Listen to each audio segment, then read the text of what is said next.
Welcome to another episode of Better Business, Better Life. I'm your host, Deborah Chantry-Taylor. I'm passionate about helping entrepreneurs and their leadership teams get what they want out of business and life. On the show, I invite successful business owners and expert speakers to share their successes. They are open and honest about the highs and lows of business and also life as a business owner. We want to share those learnings with you to inspire you, but also to help you avoid some of the common mistakes. My hope is that you take something from each of these short episodes that you can put into action to help you get what you want, not only out of your business, but also your life. So good morning and welcome to another episode of Better Life, Better Business. Today I'm joined by the amazing John Maybury, who is a presentation coach from johnmaybury.com. And John and I have actually worked together over the last 2 or 3 years doing a lot of video stuff together. But today he's here as one of our experts to talk about going from good to great, getting the best out of people. So welcome, John. Lovely to have you. Deborah Chantry-Taylor, always a pleasure to be in your company. Oh, thank you very much. Same here. So before we get started, John, we always like to ask our guests to share a professional and a personal best, just to give the listeners, viewers, a bit of an insight into the man behind John Maybury. Very true. Okay, well, let's start with the personal. I think for me, growing up with a father and a grandfather as broadcasters, entertainers, etc. I remember I was about 9 years of age, and I had this stutter. I had this lack of confidence, and I had a desire to work in radio, but I had this thing. I was like, you can imagine it, lining up at the tuck shop at school, and you'd plan out everything you wanted to say. And I'm going to have a meat pie and a donut. And I get up to the front of the queue, and all these pubescent boys are all around you. And I go, can I? Oh, it was so embarrassing. It was so embarrassing. I just wanted my, run for the hills. Yeah. But I remember, I knew that I had that goal in mind, and I knew that I needed to do some work, if you want to get past stuff. So speech and drama. I remember going to a lovely lady called Meredith Casely in Forest Hill in Milford, Takapuna. And I remember this book called Rhymes with Reasons. And you had to overemphasize it. You had to open your mouth when you speak. And Kiwi's not particularly good with that, are they? And it's like, father's car is a Jaguar, and he drives rather fast. Arthur's cart is far less smart and can't go half as far. But I would rather drive in my papa's fast car than Arthur's cart. And you would record that at the start of a term, and then you would listen back to the recording, and you'd do it again 3 months later. And just the marked improvement that you would have in the sound of your voice, all these. But that was 1982, and I still remember that rhyme with reason. So I did overcome my stutter through doing some work in speech and drama and speech lessons, that sort of thing, and then working in stagecraft. And I loved that theatre of just that confidence and being in front of people. And it was just it was a joy. That's the personal. That's the short version. Yeah. The professional one, as I said, I mentioned at the start that my father was in broadcasting. It's always that joy, the love that you have for your parents. I probably put Dad on a pedestal, probably too much.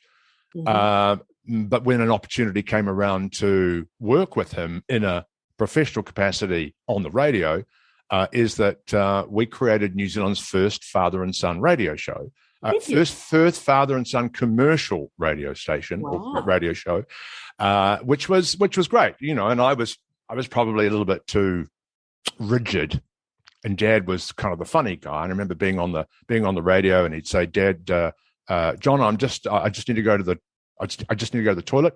I'll be back in a couple of shakes." And dad jokes. Dad jokes, And I was kind of like, "Dad, we need to be serious." And I'm looking back, and it was wonderful. It was a wonderful experience. A little bit of PR, a little bit of story about it. But what's interesting is that his father and Dad created the first radio show non-commercial. Back in 1950, must have been about 1954, when Dad was at 2SM in Sydney, and Jack Maybury was doing the Lever Hit Parade or those kind of things in something like that. Anyway, I'm not sure who was where, but I think Dad was at 2SM and they did a little radio show, and Jack kind of called the shots. But it was, again, just a lovely moment to kind of work with family. And they say don't work with your family or kids or animals. But you just need to really draw the line. So from a professional sense, that was a joy to work with my father. Yeah. And so he was also John Maybury, right? Because you're John Maybury Jr. Well, look, he's a John Erneste Maybury. So we have different middle names. I'm a John Gerard. But I'm a John Jr. And it's kind of stuck. The same friends that I went to school with back in the 80s still call me Junior, or Scooter, because I was reasonably quite quick. But Scooter or Junior or Junes. So there you go. There's the two stories. Thank you very much for sharing. So, welcome. What do you do now, John? What do I do now? Look, I feel it's been a bit of a journey, and isn't being in business about enjoying the journey from where you started to where you are now, and that's both financially and professionally, and obviously doing work that you enjoy doing. And for me, as a coach, I want to help people be better or to go from good to great in presentation. I started in the video space, and I was really niche in terms of people who did talking head video on LinkedIn for their business. And I still do that, but I realized that in New Zealand, niching is probably not really a thing. I mean, I remember talking to somebody about 3 weeks ago, and I said, "What's your niche?" And they said, "SMEs." And I went, I think that's all of New Zealand businesses, bar the top blue chips. So, for me, I was very tight in my niche. There's only a certain number of people that are going to get on a camera for their business. Yep. So I've just kind of broadened my appeal a little bit, and helping small businesses start using video, whether that's on your phone, but I will still work with clients across a capacity of helping them shoot them on video, but using a videographer. Yep. And just really getting the best out of them. But it's also extending out to helping people do some podcast training. And we've obviously talked about that in your little lovely podcast studio. And also helping people pitch more effectively and deliver their, when they go to, lots of small business owners go to networking events like BNI and TNG and that sort of stuff. And they're normally quite boring when they stand up to deliver their 60-second pitch or deliver their 10-minute presentation. Yep. So I help them across their content and their ideation, and some creative theming, but also some simple tips in how to present or use their voice more effectively, their body language, not going into too much detail, because we just want people to be authentic, right? Yeah. And I think, I sort of tend to forget, because like you, I've also had training in acting and whatnot. And so I feel reasonably comfortable kind of being in front of a camera, although you've seen the worst side of me as well. I'm going, I can't do this, I can't get this right. But for a lot of people, they may never have done that. And so it must be incredibly scary to think about putting yourself out there on video. When people come to you, what's their usual fears, their concerns? What do they come to you with? Yeah, I'm scared shitless. Yeah. What will people think of me? What if they see that I'm an imposter? What if you see that I've got yellow teeth? I use that example. It's like I still look at myself and video and go, "Oh, John, I wish you'd take more care of your teeth as a youngster." Yeah. Because we see all those things, but no one else sees it. They just see, "Oh, there's John." Yeah. And so it's those inner fears of putting yourself out there. It's also a little bit tall poppy syndrome comes into play. I don't want to be too big. I kind of need to do something. But yes, all those usual fears.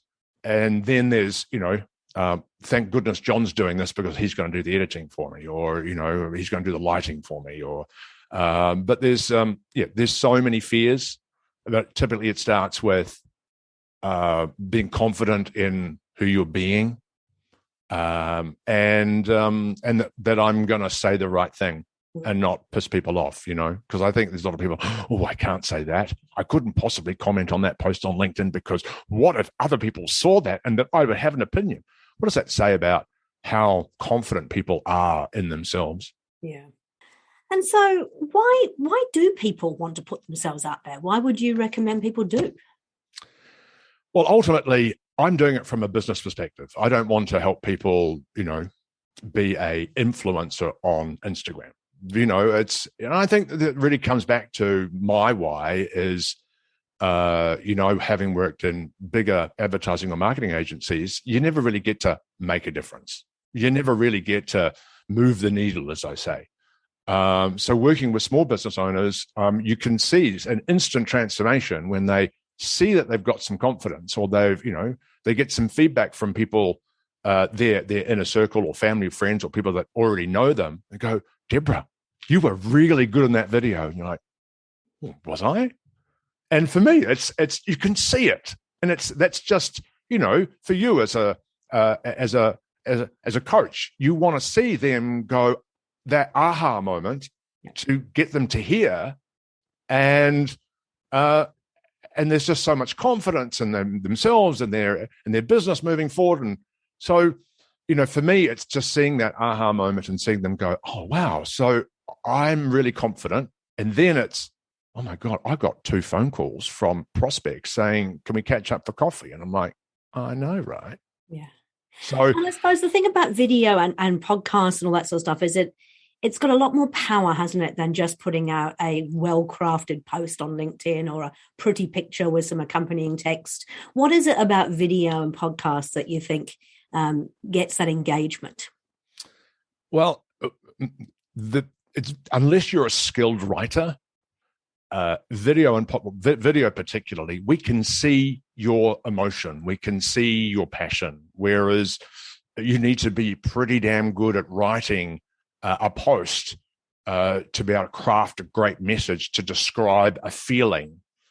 We can see that feeling, and we just automatically default to, oh, I trust you, or you are someone of value. Yeah. And I think it's important to, video first for that. I'm telling a humorous story, or I'm sharing a great piece of value about how I can help you in my business, or even from a podcast, asking relevant questions to an audience or to your guest. Your people listener goes, well, he actually knows his stuff, doesn't he? So that's where I think it's about building authority. Yeah. Ultimately, it's know, like, trust. So people need to know you first of all before they're going to even consider liking you. And then they've got to work out, are you a person of value? Are you a person that I can trust, that I can work with? So if the objective is to get to trust, is to build that authority to get to trust, and then people will do business with you, right? Yeah. Okay, perfect. And so what about people who kind of go, but I haven't got anything to say? I'm in the business of XYZ. There's not really much I can say. How would you deal with that? Yeah, and I think that was kind of the first thing that when I started doing video of myself was, what am I going to talk about? What are those pains, problems, philosophy, and proof that, because ultimately that's it. Yeah. I think I might have stolen that from James Kemp. Thanks, James. Is that, we need to talk about the pains or problems that our prospects are facing. And then we need to talk about ourselves, because ultimately we are the people that they buy. Mm-hmm. And then we need to demonstrate some proof. So pains, problems, which is typically educational content. And what I've kind of worked out is, I guess, a script framework. And this is probably where a lot of presentation coaches don't go down that pathway. They just say, I'm going to focus on just how you deliver it. Mm-hmm. But when you're on LinkedIn or Facebook, or even any social media channel, it's always the first problem. What am I going to talk about? It's cool. Well, I'll give you, what you're going to talk about. You're going to talk about the pains and problems that your prospects are facing. Yeah. And here's an actual script framework that works, that's succinct, that you can apply your IP across. And then you just rinse and repeat and talk about all those other pains and problems. So that's what people need to talk about. And I think it's important. I mean, I've obviously sat in one of your workshops, and in that room, there were a whole bunch of people from all different backgrounds.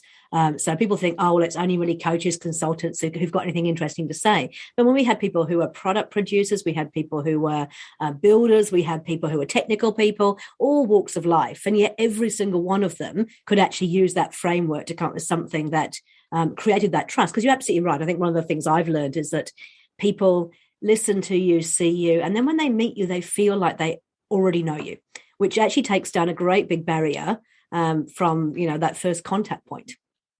I think your great friend Sarah Lockheed McMillan said she was in Mitre 10 out in Waiuku, and someone came and said, "Oh my God, hi Sarah, how are you?" And Sarah turns around and is like, I don't know you. So I've seen all of your videos on LinkedIn. Thank you so much. I'm really enjoying the content. And, often we don't get to see that in an online space, but you become a little bit of a celebrity. Yeah. You become a little bit of, and look, at the end of the day, if it's about being noticed, even if you don't have anything to sell, that's where I guess you become an influencer, isn't it? If you've got, if you're showing up for your audience, building your audience over time, then, you build that likability. Yeah, but if we use Sarah as an example, I mean, she was very much giving a lot of value in all of her little LinkedIn videos she was doing. And so that person wouldn't have watched them all if there hadn't been some value in there for them. And I think that's what it comes down to. It's not about being an influencer per se, but if you can offer value to the people that you're dealing with. And I think, it's really interesting, isn't it? Because people think that if I post something on LinkedIn, if I don't get lots of likes and lots of comments, then it's not effective. And I know this to be completely untrue, because I've got some people who I've never seen them like a comment of mine, or like a post of mine, never commented on anything I've done. And then when I finally get to meet with them so many years later, they go, "Oh, I've been following you avidly, on LinkedIn." It's like, really? You've never commented, you've never liked it? No, but I really I love what you do. Yeah. All those ones, Deborah, where I've been watching you for 6 months. They're stalkers. And they're literally, I love that stat. I always talk about 80% of people on LinkedIn do nothing, 15% like and comment, 4% create content, 1% do video. So there's a lot of people watching your content. Yeah. And even though, a lot of content creators look at the number of likes or the number of comments and go, "Well, it's not working." Oh, I don't know. It is working. It does work. So, and you've got to, I think there's I've really honed my skills around LinkedIn, because you've got to know how to leverage your content and reach out to first degree, secondary connections, and really invest in LinkedIn as a platform, because you need to build relationships. And I'm blessed that anyone who works with me, I give them that LinkedIn training, because it's absolute gold. Yeah. No, it's absolutely true. And I think it's opened up a whole lot of new opportunities, particularly with the lockdowns and things with COVID. I've actually made some really great friends now through LinkedIn who perhaps I wouldn't have ever got to meet in real life. I mean, I was talking to a guy the other day who's actually an ex-clown who now helps people discover what their passion is in life. Now he's over in in the Netherlands. And I was like, I never would have met that person if it wasn't for LinkedIn. And we had a great conversation online. We're keeping in contact now. Who knows? It may never lead to anything, but it doesn't matter. We've got a great relationship, and it's been really beneficial for both of us. So, yeah. Yeah. And I think I literally just had some LinkedIn training before seeing you here. And, there's a lot of people who just don't get LinkedIn. Yeah. But there's just so many, we've still got to remember it's social media. Yeah. It's not sales media. And LinkedIn is about business, but you can still share personal things. I'm okay, maybe not dogs and babies. What's wrong with dogs? That's right. The dog. I'm talking to Deborah. So long as ideally that there's some relevance to you. I mean, you always post about your dog, so that's fine. Oh, now I'm gone bright red, haven't I? So long as there's relevance to what you deliver or what you do. Hey, look, to be honest, I kind of view it as being authentic, because at the end of the day, if I didn't post about my dogs on LinkedIn, then actually I wouldn't be being true, because how obsessed I am with them. They are absolutely part of my life. So that's okay. I'll forgive you that one. So, in terms of getting started, where do people get started with this stuff? What could they do if they even just got an inkling of I probably should do something about this? What would you suggest? Well, look, I think there's a number of fears that you need to get past, even before you work with a videographer or do some work with me. Is you've got one of these, you've got a mobile phone, and I think that really good example of how you can just almost be with the camera. And it's the same thing. I remember doing some MC training for a guy who was going over to Nigeria when we could go to Nigeria. And how do you you're on a stage with an audience. If you haven't been there before, the first thing is you need to go and be with your audience. Yeah. And when you're on video, you just need to be with the camera. And just, there's a really great exercise of literally just, I'm on a webcam and I'm looking at the camera, of just don't talk, just be with the camera and look at them. Yep. And, just have it be part of you. Yep. Another thing that you can do is you can record a video on your phone and just do it selfie style and do like a 20, 30-second video every single day for 30 days. 30-day challenge. And, people say, oh, well, what do I talk about? It's like, what did you have for dinner last night? What did your kids do at school today? What do you, who did you see on the bus? Talk about your favorite things. It's not about the what. Mm-hmm. It's about the experience of pressing that record button, talking to the camera for 30 seconds about your thing. And then once you've recorded it, you don't watch it. Oh, really? Okay. Why is that? Don't watch any of them for 30 days. Ah, okay. What we're trying to do here is we're going to look back at all you, obviously after 30 days, you're going to go back 1 through to 30. What we're trying to see is that you feeling more and more comfortable with being on camera, of looking at yourself back. And of course, we're still going to go, oh my God, I don't look so great. But what we want to just get you some practice of being on the camera, talking, feeling comfortable talking about how you're going to start, how you're going to end, what is your point. And it's a really great tool to have you be a little bit more comfortable. So there's a couple of things even before you go and post something. And probably the same with podcast is a little bit different. I think that the key thing with podcasting, particularly for business, is that most people don't use these things when you're it's like when you're listening. When you're leading a podcast, you've got to use these things. You've got to have a guide or some idea of the questions you're going to ask. But if you're focusing on the next question, you're not listening to their response. And that's where the gold is, Yeah. So, so there's the key thing is just really being with people. Being with people on a stage. And if you don't have a stage or an audience to practice with, go and stand again, when we're in level 1, is go and stand in the middle of Queen Street at 12:30, facing people walking towards you, and look at their eyes.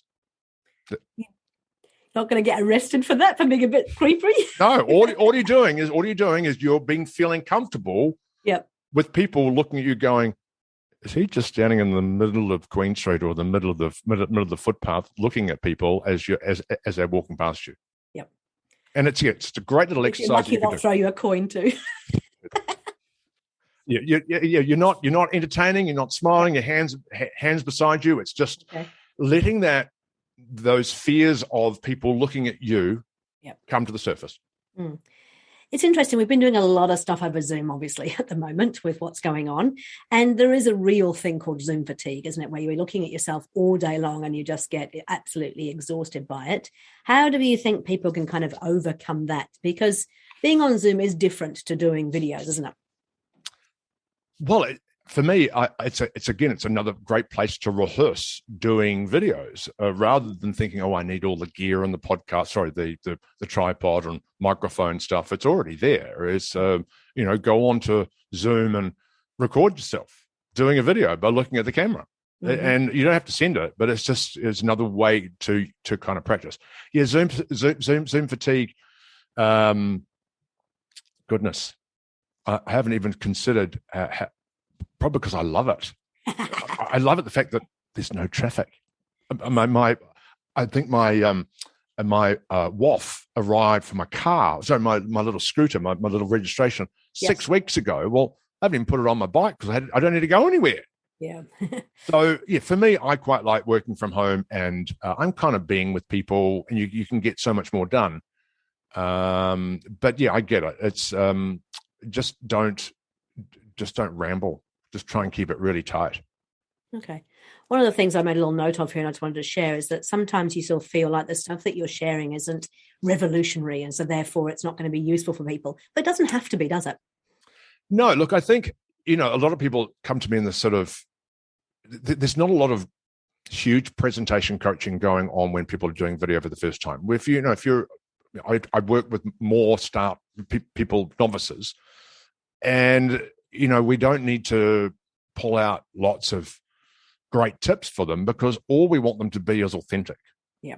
We just want you to be yourself, and then you build the confidence. And, I've had clients work with me for a year, and they don't come to me and say, okay, John, I've got the confidence now. How do I be better? And then we can go into, okay, we can talk about pausing or pitch or pace or using gestures. There's lots of things that we can obviously advance you through. But for most people starting on video, I just want you to be authentic and that you're exactly the same whether you're on camera or you're talking to your best friend in a cafe. We just want you to be authentic. And I think that's what, as a presentation coach, that's where you really add value. I think that I know when I first started doing video, I was just so nervous about, what do I say? Do I say it right? And I think because of all the other communications that I do, I am quite, let's say, German about making sure that they're absolutely perfect, et cetera, et cetera. And so video didn't seem to have that opportunity. And I think what you did as a coach was you just relaxed me and you just said, you just need to be yourself. And that's what you don't get when you do it on your own. Because if you're trying to do it on your own, you are literally, I remember recording some videos myself and just, trying so hard to get it perfect that it became scripted, it became forced, it became, I'm just repeating things rather than actually being who I am. So look, I would much rather teach people to do a video without a script. My preference is you don't want to have the script because you lose all the emotion. We people put on a reading voice. Hello there, my name is Deborah George. Like you're reading the news, and you just kind of been disconnected from your words because they're just words. So I always teach people to deliver it free form. Yep.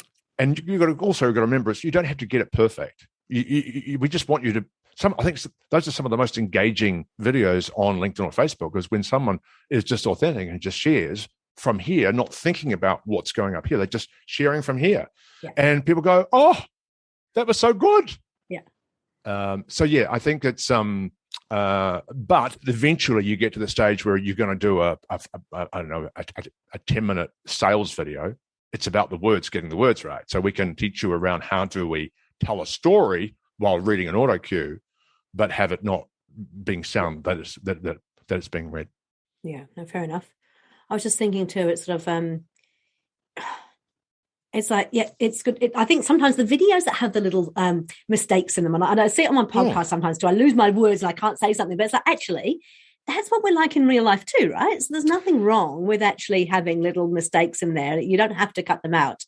But also what I was going to say is I think that sometimes even just sharing things that everybody else sort of knows, it gives people a sense of, oh, that happened to them too. That's so good. I wondered if it was just me. And so again, with that sort of building of trust, it just means that people kind of go, okay, that wasn't revolutionary. It wasn't something amazing. It wasn't rocket science, but oh, wow, that there's somebody else going through the same thing that I am.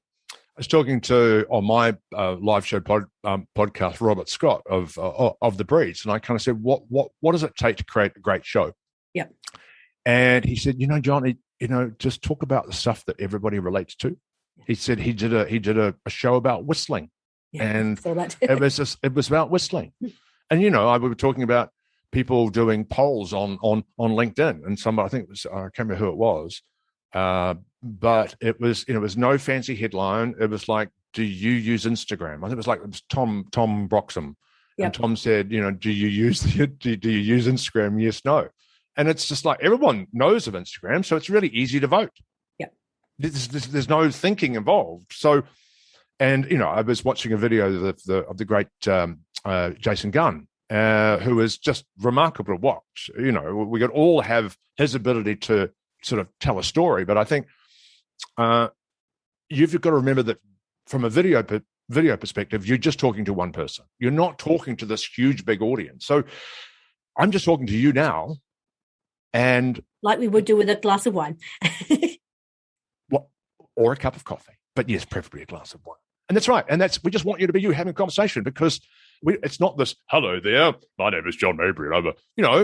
People don't talk like that. And the same goes for a podcast. And really, there's a few changes when speaking to public, but largely we just want you to be you. And without that, even, when you're on a video camera, when you're looking at somebody or talking to them, you don't look at them like this the entire time. It's like we look around, we look up, and we come back to you. We look at your face. We look at what's behind you. Yeah. So the same. Look at the elephant. I know. The tricky thing with the Zoom thing is what I've been trying to do all the way through this podcast is look at the camera, because that's where you or the audience is. But really, I can see you peripherally. You're down there, or one. Yeah. So otherwise, when you're doing a video on Zoom, it just everyone's looking that way. They're looking down there, and I want to look at your eyes and see you being believable. Perfect.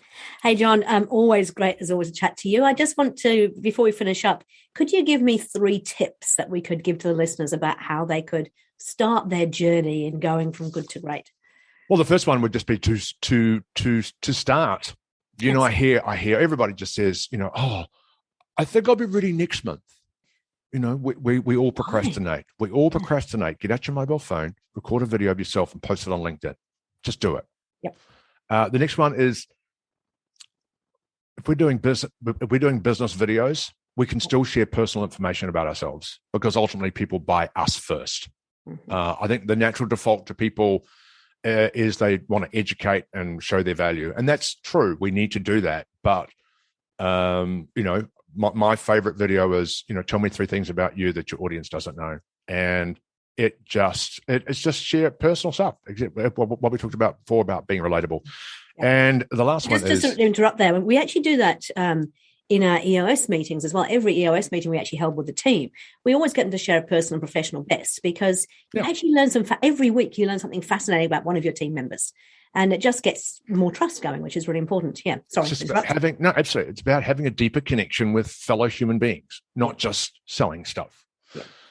The last one is probably my biggest lesson from my radio days, and applying that to video, is less is more. Most people, when they go out and they want to do a video, it's like, okay, I'm going to do a video. And there's so many things to get ready, right? You've got to have the lighting of the camera, and you've got hair and makeup, and then you've got to get the lighting out and the camera and the microphone, get it all set up. It's like, oh my God, I want to get my value's worth. I'm going to mention like 10 things rather than 1. And then I've never done that. No. No. The video doesn't work. Yeah. And they go, oh, well, video didn't work. It's like, no, you just talk about one thing, what's in it for the audience, and finish. And then do another 9 videos for the other 9 things. Yeah, that's absolutely perfect. Hey, now look, I know that you have like an introductory course people can actually do to get themselves into this, don't they? Where would they find out about that, John? You can go to johnmaybury.com/unmissable. So I have a little thing where I show you how to use video on your phone.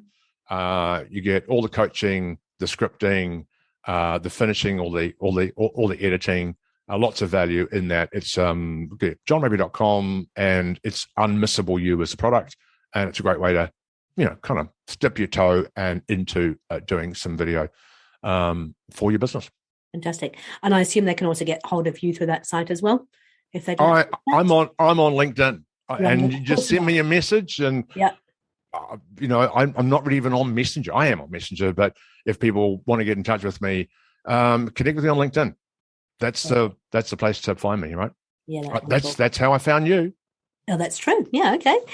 Well, I know that you're not very fond of getting out and about at the moment. You're quite happy in your little unit there, but I have to say I am looking forward to seeing you in person again, hopefully sometime soon. So a wine soon, absolutely. A wine soon, that would be fantastic. Mind you, we could go for a socially distanced walk. Are we allowed to do that? I think we can, yes. I think, as long Let's as just wait till next week. Yeah, well, next week should be fine. Okay, great. Well, look, thanks again for your time, for all your tips and all your stories. Really appreciate it. Look forward to seeing you soon. Thanks, Deborah. Thanks again for joining us on Better Business, Better Life with me, your host, Deborah Chantry-Taylor.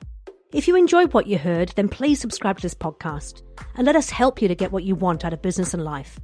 Each week we release a new short episode which will give a success story and 3 takeouts to put into action immediately. These will help you take your business from good to great. The podcast is also supported by free resources, templates and useful tools, which you can find at deborahchantrytaylor.com. I am a trained entrepreneurial leadership and business coach, a professional EOS implementer, and an established business owner myself.